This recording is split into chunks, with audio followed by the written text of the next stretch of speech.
Hari ini aku mau cerita tentang laut. Cerita.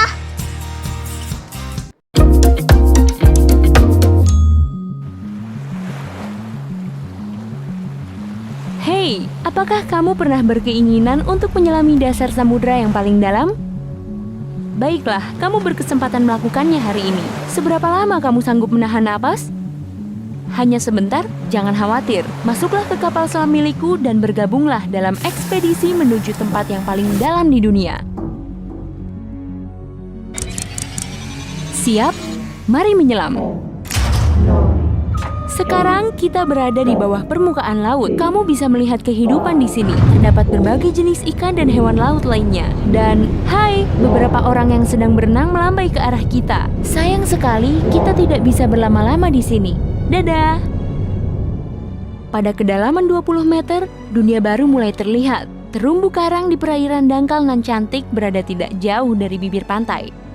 Dan hai, kita bertemu orang lagi di sini. Mereka adalah para penyelam. Tekanan air membuat para penyelam harus menggunakan perlengkapan khusus. Pada kedalaman 40 meter, kita harus berpamitan pada para penyelam yang sedang menikmati keindahan bawah laut. Ini adalah kedalaman maksimum yang diperbolehkan bagi mereka. Hati-hati teman-teman, kedalaman 60 meter. Dan ini dia paus orca pertama. Paus-paus ini hidup di perairan yang relatif dangkal. Habitat paus jenis orca ini dapat ditemui hampir di semua laut dan samudra di dunia. Hey, tahukah kamu, pada rantai makanan di ekosistem laut, paus orca adalah predator pada tingkatan teratas? Itu berarti mamalia laut ini tidak punya predator alami, sehingga tidak ada yang dapat memangsanya. Pada kedalaman 70 meter, kita dapat menemukan hiu paus. Spesies ikan terbesar dengan berat mencapai 60 ton, dan jenis hiu ini memiliki umur yang cukup panjang. Menurutku begitu, tapi siapa sangka hiu paus dapat hidup hingga 130 tahun.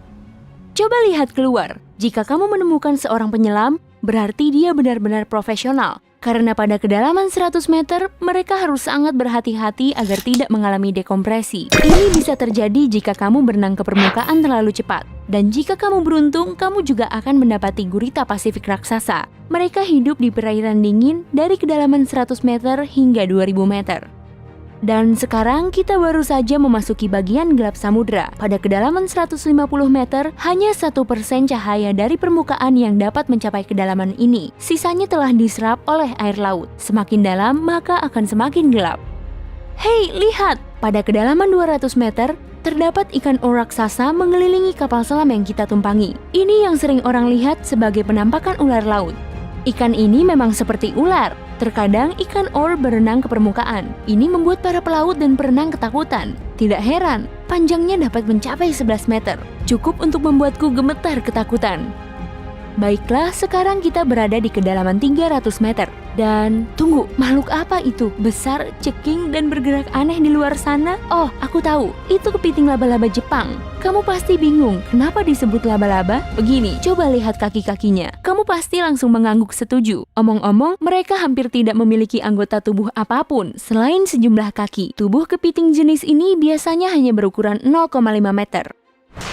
Kita menyelam semakin dalam sekarang. Dan pada kedalaman 500 meter, kamu akan melihat paus biru terakhir yang kita temui. Tidak, ini bukan satu-satunya paus biru. Maksudku, ini adalah kedalaman maksimum yang dapat mereka lalui. Paus-paus ini tidak harus menyelam sedalam itu untuk mencari makanan yang biasanya berada di perairan dangkal. Namun mereka masih bisa menyelam hingga kedalaman tersebut. Mungkin hanya untuk menunjukkan betapa hebatnya mereka. Lagi pula, paus biru adalah makhluk terbesar yang pernah hidup di bumi, baik di laut maupun di darat. Shh, kamu dengar itu? Suara tersebut berasal dari paus sirip yang sedang berkomunikasi dengan paus sirip lain yang berjarak beberapa mil. Mereka bisa melakukan hal ini berkat SOFAR atau Deep Sea Channel. Paus sirip mulai berkomunikasi pada kedalaman 600 meter, terkadang di kedalaman berbeda. Pada lapisan air ini, kecepatan suara berada pada titik terendah, sehingga gelombang suara dapat merambat hingga bermil-mil sebelum menghilang. Pada kedalaman 830 meter, kita telah sampai pada titik di mana Burj Khalifa, bangunan tertinggi di dunia, akan tenggelam seluruhnya jika dibangun di bawah laut. Hey, mari kita coba. Sekarang kita memasuki bagian yang sangat menarik dari samudra, di mana cahaya matahari tidak dapat tembus sama sekali dan berbagai makhluk aneh hidup di dalamnya.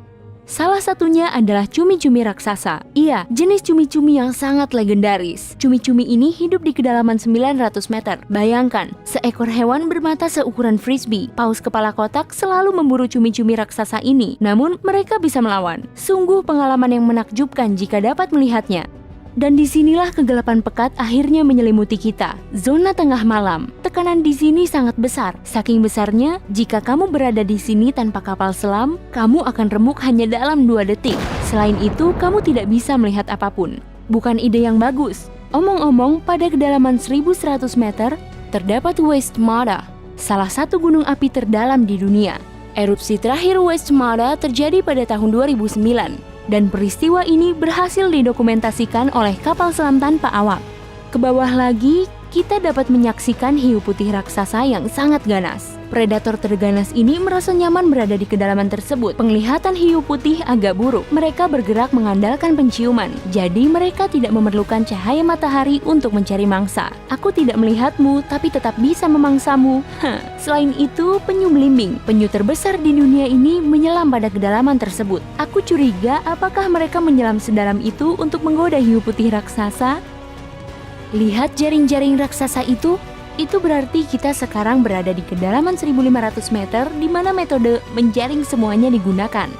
Jaring-jaring tersebut akan diseret sepanjang dasar laut dan menangkap apapun yang bisa ditangkap. Coba renungkan betapa hal ini sangat merugikan kehidupan bawah laut. Pada kedalaman 1830 meter, jika kita sedang berada di Grand Canyon, ini adalah titik terendahnya. Bayangkan seluruh ceruknya terisi penuh dengan air. Dengan begitu, kamu akan mendapat gambaran yang sempurna. Sekarang, jika kita sangat berhati-hati, kita bisa menyaksikan ikan naga hitam di kedalaman 2000 meter. Makhluk menyeramkan yang hidup di bagian samudera yang dalam dan gelap. Dan percayalah, lebih baik pergi dari sini. Ikan itu terlihat seperti sesuatu di film horor, dan kuharap dia tidak pernah melintas di depanku. Pada kedalaman 2250 meter, kita akan berpisah dengan paus kepala kotak. Ini adalah kedalaman maksimum yang mampu mereka lalui. Dan sejujurnya, hiu-hiu itu tidak punya urusan di tempat ini. Mungkin mereka berburu ikan naga hitam, tentu saja. Atau jangan-jangan mereka malah diburu? Tidak mungkin. Paus kepala kotak terlalu besar. Panjangnya dapat mencapai 19 meter. Ini membuatnya menjadi paus bergigi terbesar di dunia. Tidak banyak makhluk yang dapat melawannya. Syukurlah kapal selam kita memiliki lampu sorot yang kuat. Tanpa lampu sorot ini, kita tidak akan bisa menikmati kecantikan terumbu karang laut dalam yang menakjubkan yang terletak di kedalaman 3000 meter. Terumbu karang ini dapat ditemui di seluruh samudera. Sayangnya, terumbu karang nan cantik ini tidak dapat dilihat tanpa peralatan selam khusus laut dalam. Baiklah, jauh lebih dalam lagi, 3.700 meter di bawah permukaan laut, kita mencapai kedalaman rata-rata samudera di dunia. Mulai sekarang, ekspedisi ke kedalaman yang sesungguhnya dimulai. Dasar laut secara umum telah kita lalui. Sekarang waktunya mempelajari zona abisal.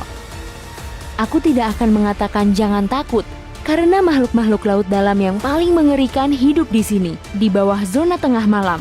Bukan cuma itu, tekanan di batas teratas zona abisal, yaitu 4000 meter, terasa seperti seluruh resimen gajah menginjakmu. Kamu bahkan tidak akan sempat merasakannya. Pada kedalaman 4500 meter, monster paling mengerikan di dalam mimpi burukmu muncul. Misalnya ikan sungut yang siap menghantui siapapun. Giginya yang panjang dan bengkok dengan antena di kepalanya yang dapat menarik perhatian mangsa sudah cukup membuat orang yang paling berani sekalipun merasa takut. Atau mungkin yang lebih menyeramkan, makhluk yang disebut ikan berperut monster. Ikan ini seperti monster belut dan memiliki perut yang sangat elastis. Ikan berperut monster dapat menelan mangsa yang berukuran 2 kali lebih besar darinya. Bagaimana denganmu? Kalau aku lebih baik mematikan lampu dan tidak melihat apapun di kedalaman samudera ini. Apa? Kamu ingin melihat semuanya?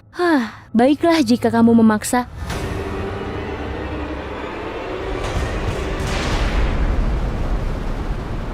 Lihat ke bawah sana, kamu akan menyaksikan bangkai kapal terdalam yang pernah ditemukan, SS Rio Grande di Atlantik Selatan.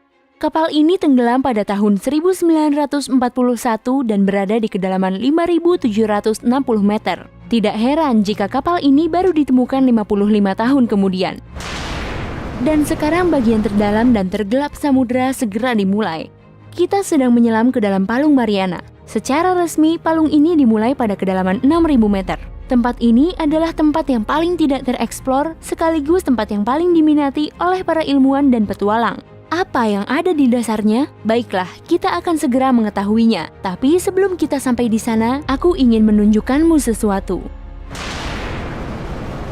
Misalnya, ikan paling dalam yang pernah ditemukan. Ikan ini disebut snailfish dan hidup di kedalaman 7.900 meter. Tubuhnya transparan, jadi kamu benar-benar bisa melihat bagian dalam tubuhnya melalui kulitnya. Ya, sejujurnya aku senang kita tidak mematikan lampu. Selain itu, ikan kecil ini terlalu imut menjadi hewan yang kebal terhadap tekanan sebesar itu. Jauh lebih dalam lagi, kamu tidak akan menemukan jenis ikan atau hewan bertulang belakang apapun. Tekanan di bawah sini terlalu besar untuk hewan seperti itu. Namun, ada beberapa jenis udang dan hewan tak bertulang belakang, belum termasuk mikroba yang dapat hidup di bagian terdalam samudera.